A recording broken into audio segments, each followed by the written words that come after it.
This tomato juice cocktail is a delicious concoction of plump tomatoes and juicy carrots. Make this fantastic drink today with the help of this video, brought to you by recipes.net. Into a pot, place the chopped tomatoes, shredded carrots, chopped sweet green peppers, diced celery, white onions, crushed garlic, lemon juice, honey, black peppercorns, bay leaves, and fresh basil.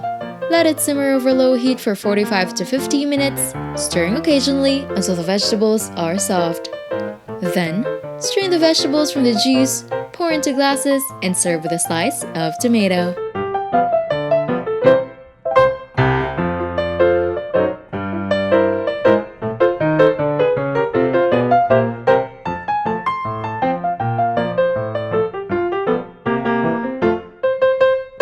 Don't forget to hit like, subscribe, and turn on that notification bell to catch more easy and tasty dishes to try at home.